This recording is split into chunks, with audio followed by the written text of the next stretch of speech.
and I hope you're having a good Christmas season and a good celebration of our Lord and Savior's birthday, Jesus Christ. I wanted to read a story for you guys. It's one of the best MLP novel stories I have ever read in the series, and it's part of the Princess Collection. It's extremely good. I was about to rate it, but I think I'll wait until I'm done reading it to do it. I actually had plans to read a Halloween novel from MLP.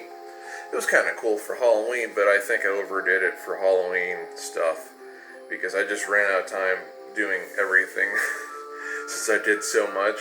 Next year I'll probably have time, but I might do a half of this novel and upload it on Christmas, and then do the other half later, or maybe a little bit less than that. But hopefully you guys get to hear this, because it is a good story. It is The Princess Collection, Princess Luna, and the Festival of the Winter Moon by G.M. Burrow. I might not have said her name right, and now I'm not part of the fandom anymore. I'm lonely and I'm sad.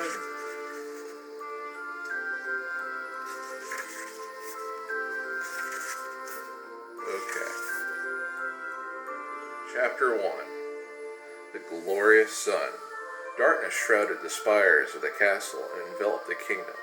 Every corner and curve of the shimmering building of Canterlot was covered with the sheen of moonlight. It was a subtle beauty, but a comforting one.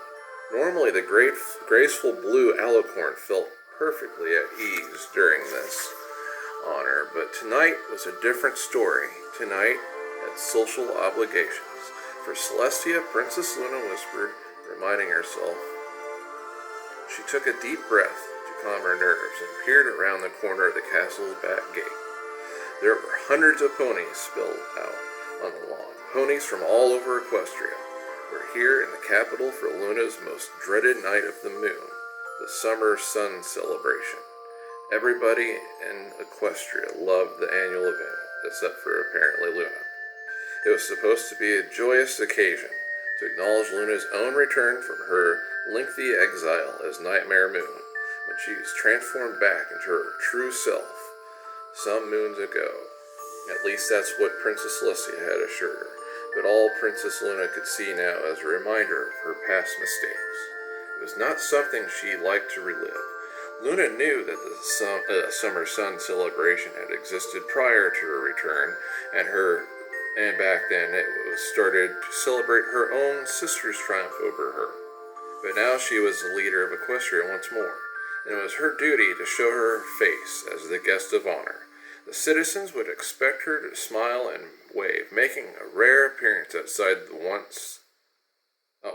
one she made in her dreams. A group of palace guards trotted past. Luna could tell they were searching for her. She could delay no longer. It was time. Luna made her way towards the crowd, filled with a sense of dread. Thou must escort me to thy celebration stage, Princess Luna bellowed at the guards. Startled, they whipped their heads towards her, ruffling the blue plumes in their helmets. She cleared her throat, once again surprised by her own voice's volume. Luna lowered her head, and her sparkling blue mane flowed forward. Excuse me. I kindly beg your pardon, officers. At large events, I often use the Royal Canterlot voice. Old habits. Luna forced a conjugal laugh. They smiled back, but she could tell she scared them. Not again, she thought. It's no problem, Princess said, glimmering shield, bowing. Follow me. Luna nodded to convey her gratitude, but didn't speak. She didn't want to make any pony else nervous. The way Glimmering Shield kept looking back at her over his shoulders as they trotted to the stage made her feel awkward enough. Even after all this time, social skills were nothing that didn't come as easy to her as they did to Princess Celestia. As if she could read Luna's mind, Celestia appeared in front of her. Sister, she exclaimed, her eyes sparkling with delight. She saw a vanilla cake, of course. It had nothing to do with Luna. The tall white alicorn moved towards her, the gold crown atop her head catching the light. It was Princess Celestia's favorite day. Welcome to the celebration, every pony. Is very excited to spend time with you this evening. They are, Luna asked, scanning the massive crowd. Most of the ponies in sight seemed to be staring at Celestia in admiration. They wore blue, green, and purple ribbons in their manes and waved little pennant flags with a picture of the sun on them, just like her sister's famous Cutie mark. When their eyes drifted over to Luna, their expressions were a mixture of curious and frightened. Of course, Celestia answered. She gestured her gold-plated hoof at the crowd. Besides, it's one of the only nights of moon when every pony gets to see us together. For some reason, they are all still always surprised when you aren't in attendance at the Grand Galloping Gala.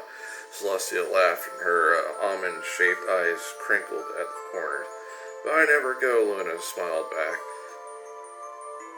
Because she's always, too busy playing video games. To be honest with you, I'd rather be playing video games than going to a gala myself, but hey, that's just how it is.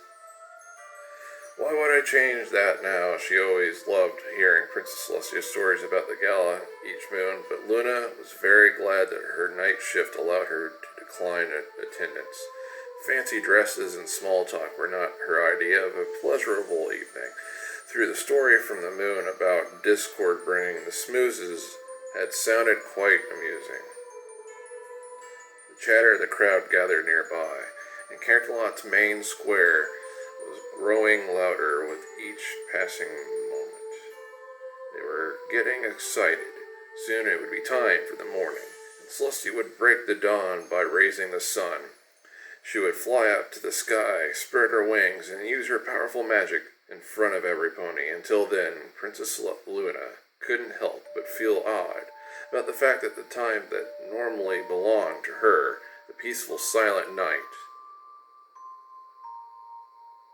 was being disrupted. It was just one night. Almost time, Princess Celestia nudged Luna. Are you ready, sister? We are prepared to proceed with the Summer Sun Celebration Ceremony, Luna thundered. Two sisters stepped onto the stage and were enthralled by the sight of the joyous citizens of their kingdom, and the stars twinkled above. Chapter 2. Royal Business. Three little fillies stared up at Applejack, wide-eyed. They shifted from hoof to hoof anxiously. You need to take the train to Camelot. Do that now. Applejack, with her yellow mane and brown cowpony hat, made a face that only a big sister were capable of. I didn't know big sisters had more muscles in their face to make more expressions than little sisters, and so on and so forth. Learn new things every day. I talked to Princess Celestia about our idea, Apple Bloom Wine. She gave an exhausted sigh and began to pace back and forth in front of her best friends, Scootaloo and Sweetie Belle. Her tiny hoofs clip-clopped against the wooden floor of the Sweet Apple Acres farmhouse, and her pink bow bounced up and down. It's really, really important. Really, really, really important. Don't get getting your bridle in a twist now, Applejack said, transferring golden delicious apples from a basket to a barrel. The yellow orbs fell into the barrel with a loud series of clunks. What is it that you want to tell her? I completely screwed up that accent too. Sorry, everyone. We can write a letter. Something you'll want to hear about face to face for sure. Official royal business, squawked Sweet Elf. Official royal business, quacked Sweetie Belle. She nodded, her pink and purple mane fluffy and her face serious. Scootaloo joined in, eagerly nodding. I'm just a chicken. Royal businesses. Well, why didn't you all say so? Take it to Twilight. Oh, talk to Twilight about it, Applejack shook her head. Maybe I shouldn't do accents. Especially since I don't know who's talking until after I've seen it say who's talking. She's right down the street. Yeah, no. That's not right. Right down the street? Sweet Apple Acres is like... Never mind. We can't. Three Cutie marked Crusaders, course fired. Looking to one another, they were clearly hiding something. Applejack raised his suspicious brow, and what not? Oh, and why not? Because she already told us to go to Princess Celestia with this particular thing, Apple Bloom lied, and we can't tell you what it is yet, added Skulu. We can't tell you yet, because it costs millions of dollars. Applejack saw their innocent faces and crumbled. Little sister usually had that effect on her. All right, fine. But there's no way I'm letting three little fillies go to Camelot all by themselves. So then Applejack gathered them up, gave them all helmets, and told them she would never leave them ever again. Heated up all of her food with blowtorches, but made sure that it was freeze-dried with liquid nitrogen, but not really. Granny had my neck faster than you can shake an apple seed, and mockery at a tree bear. Okay, yeah, tree bear. For a minute I thought it was a different kind of bear. We thought you might say that, Apple Bloom smiled, triumphant. So we already asked Big Mac to chaperone, and he said, yup. Because he doesn't know how to say anything else. Big Mac interrupted with a smile, poking his head in through the door. The bulky red stallion stepped inside the farmhouse. It was covered in dirt, but looked pretty pleased about it. Applejack sighed with a chuckle. Go on then, Sugar Cube. You better get washed up and take them youngsters to Camelot so that you can hurry up, hide back here, and finish planting the new field. Woohoo! Squealed Apple Bloom. Meet us at the station in 10 minutes, shouted Sweetie Belle as the three friends zipped out the door. As the Friendship Express shrugged through the Equestria toward the capital, Sweetie Belle smoothed her face against the window to get a better look at the passing scenery. Fields of green, splashes of color zipped by. Sweetie Belle wondered what it looked like out there at night. Probably pitch black and scary. Seemed like a good spot for the Flying Dutchman to attack Patrick and SpongeBob. It seemed like a good spot for stargazing, though. She made a mental note to consider the spot for a possible party venue. Do you think Princess Luna will be mad for us? Do you think Princess Luna will be mad at us for going behind her back? Scootaloo wondered aloud to the other two. She could speak freely since Big Mac was definitely not listening. As soon as the train had left the station, he had fallen asleep. No pony could hear their conversation over his snores. I don't know, replied Apple Bloom. A look of concern flashed across her face, but maybe when we saw her in Ponyville last Nightmare Night, she did seem a little bit annoyed with us.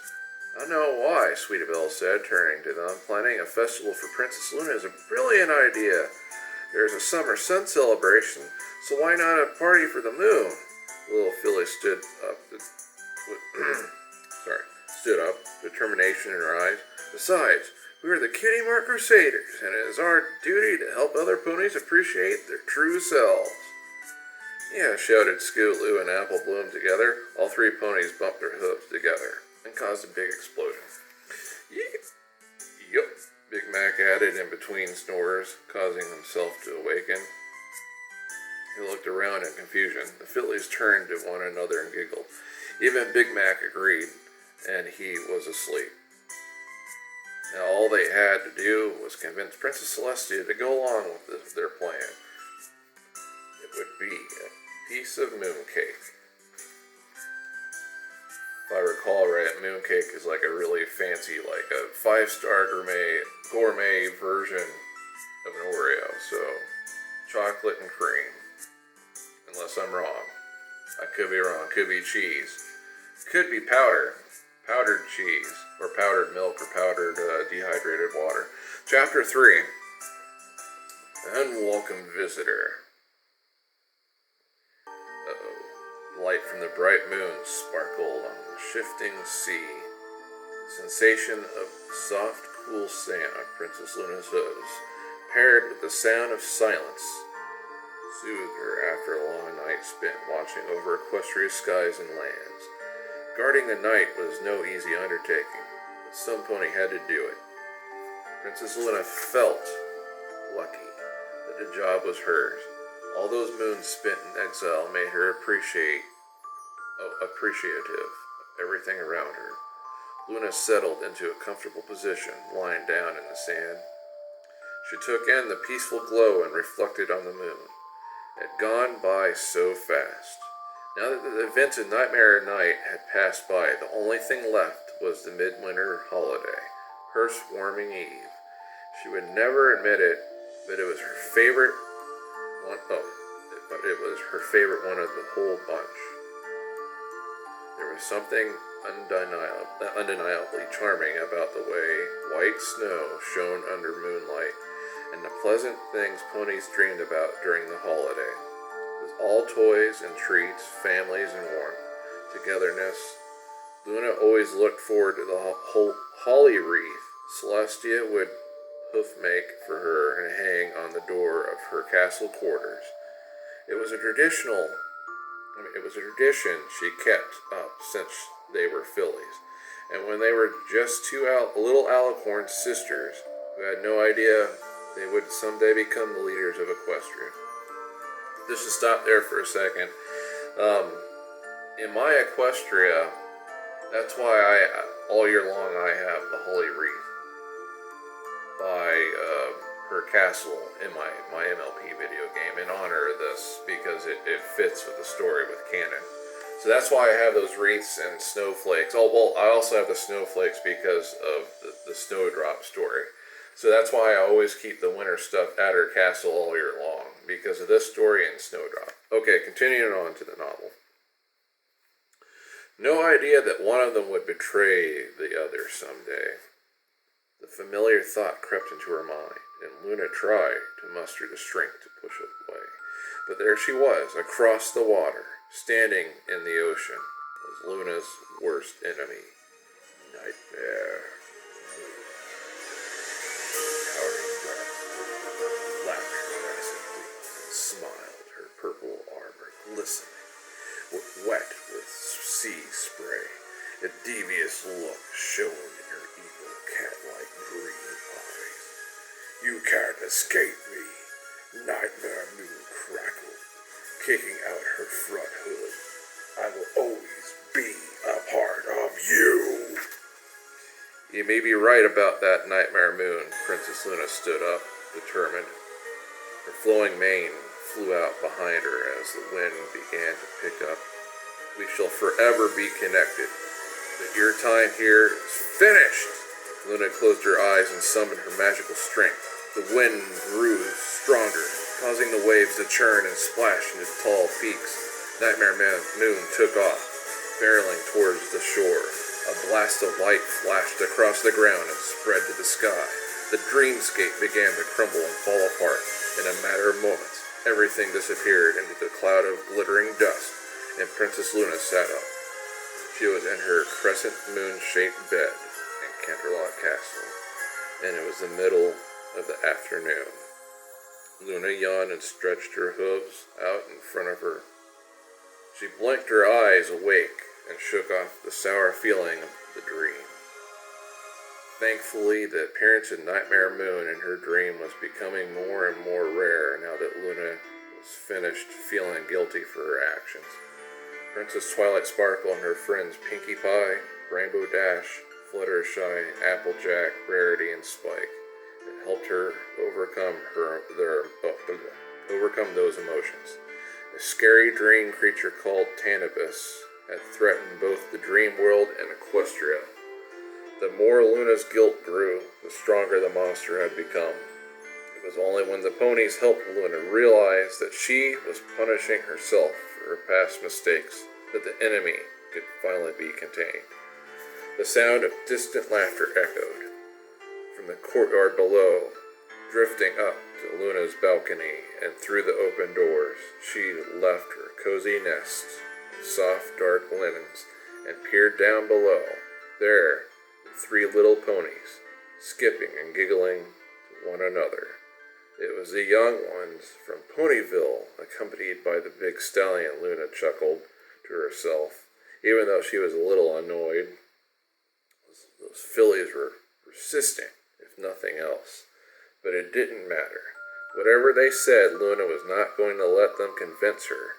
Her only goal now was to stay out of the spotlight and in the moonlight. Chapter 4, Princess in the Shadows. Because she's a ninja. Ninja alicorn from outer space! Ow! Princess Luna trotted across the vast quarters, past her star map-covered walls and glowing dream orbs that hung from the ceiling. Just an interesting note, it sounds like she actually is able to take things out of the dream realm and put them in the physical realm, which is consistent with what we saw with the Do Princess Dream magic sheet. She made her way down the winding staircase, spreading her wings out just enough to float down the steps. When she arrived at the set of massive anchored double doors that led into the throne room, Camelot Castle, she heard chatter of voices. The Cutie marked Crusaders were already inside. They were excited, never letting one another finish a full sentence. She paused for a moment, listening. But Luna didn't hear the hall. Luna didn't enter the hall. Guess she couldn't hear the hall, of course, because the hall is not alive, hopefully. She crept to the side entrance, sneaking in a secret door that led to the balcony outlooking the hall. She flew up and landed softly on the glittering stones. As Luna looked over the balcony, she was careful not to let her midnight-colored flowing mane give her away. And there could be a big ceremony. We drape her in a fancy robe, and then we put a piñata on her. Not really, not the piano part.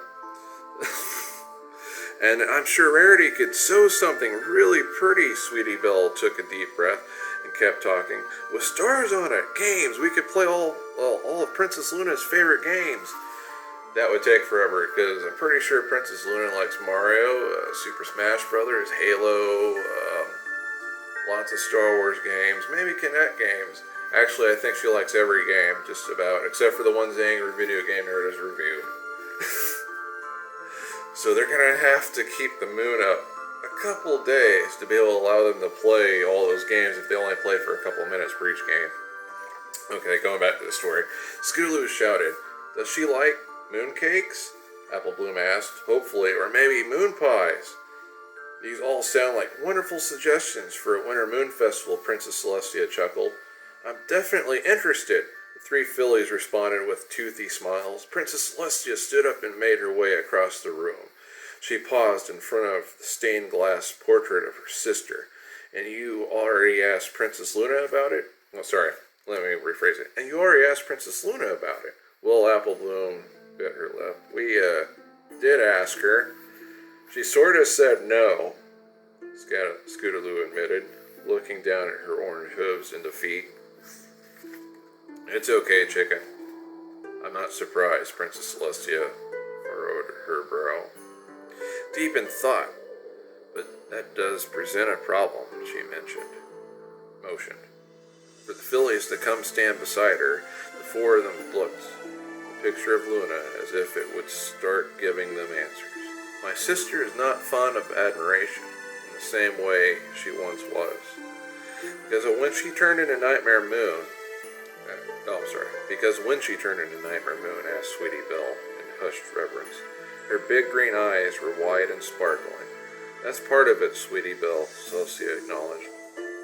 "But there's also another quality to my sister that makes her uneasy around others.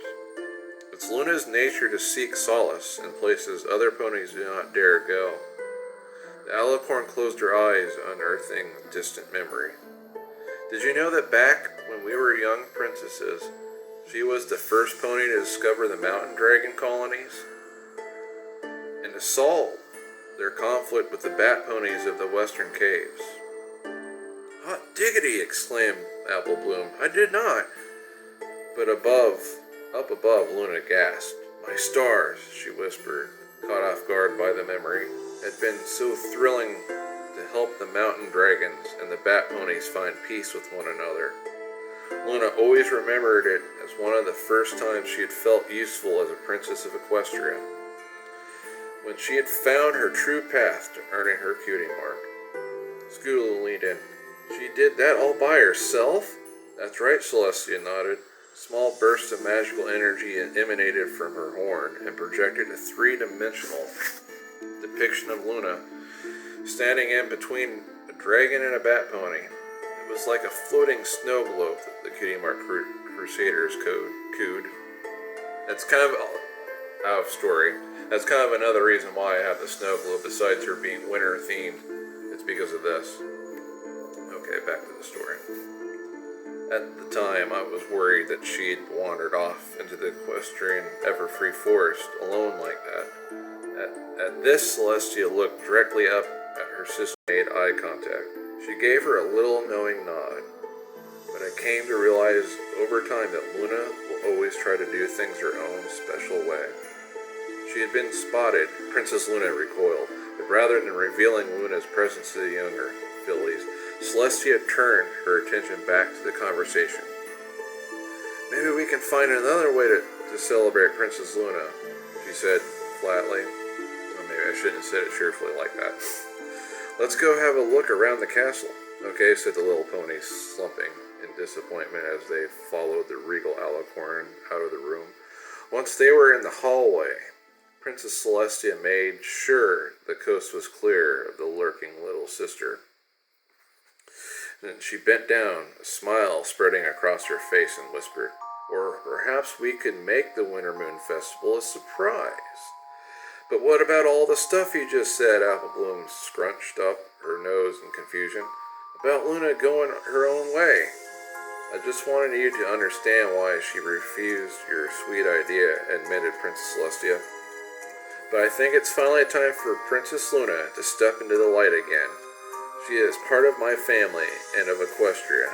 Celestia used her magic to open a set of doors to a beautiful balcony outside. She conjured up an energy to surround the four of them, and a shimmering force field bubbled.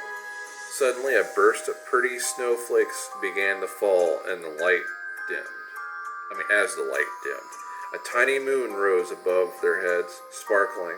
The Cutie Mark Crusaders smiled in wonder. Besides, Celestia reasoned, and motioned to the life-size snow globe they were standing in as if it were all the proof she needed. When is the moon prettier than when it's shining down on the winter snow?